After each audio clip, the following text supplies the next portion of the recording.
When you look the importance of management, you have to look the evolution of management, how the management evolved in the society, how the management got the importance of such type of importance even now. When you look the evolution of management, you have to go back to the history where human civilization brought.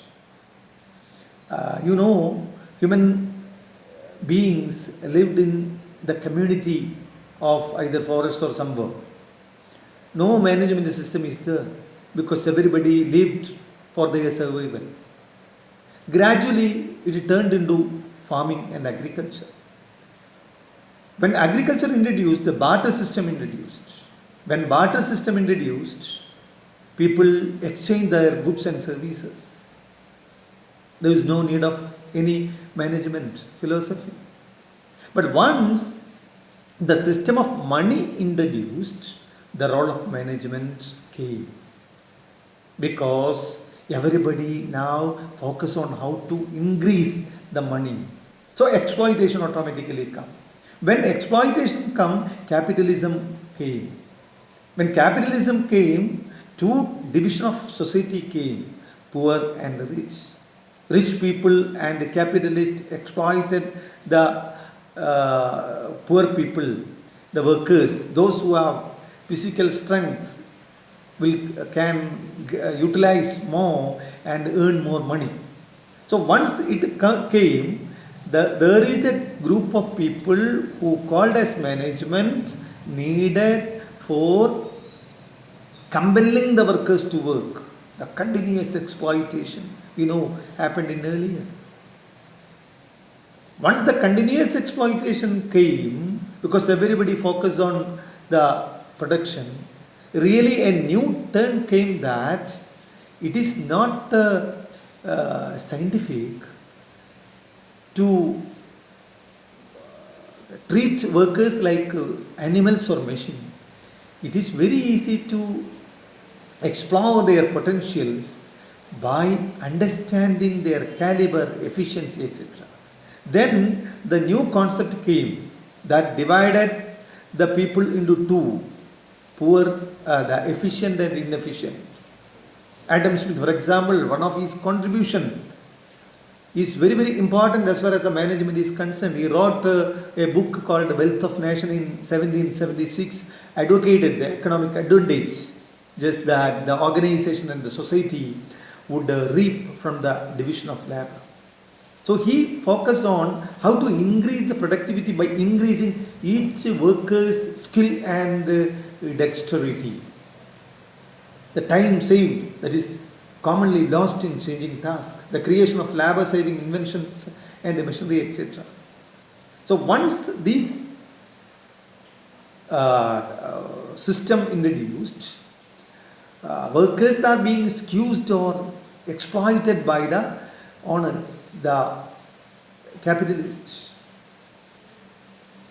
Actually, at that time, I remember the contribution of Frederick Winslow Taylor was amazing, because in the middle of the 18th century, the Industrial Revolution took place that completely substitute the human power into machine power, lead to mass production of economic goals, improved less costly transportation system became available, create larger markets for goods, larger organizations developed to serve larger markets. So it created formalized management practices. Actually, it is the industrial revolution that created the need for the formalized management practices.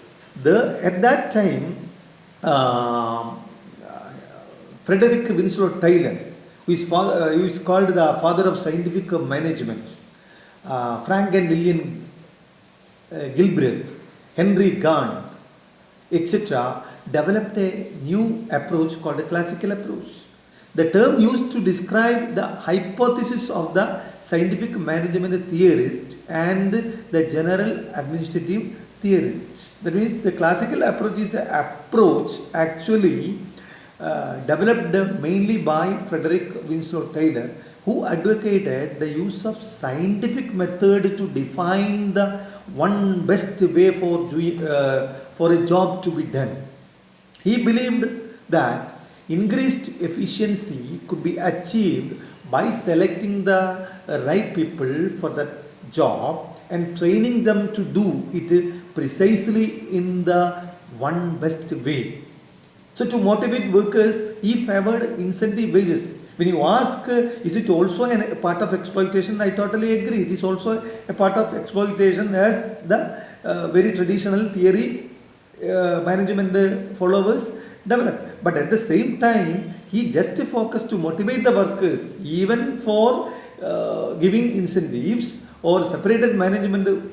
He separated managerial work from operative work. So, in that sense, scientific management is a new turn to the modern approach. Then, I don't want to explain too much about Taylor's principle. Taylor's focus mainly on four principles.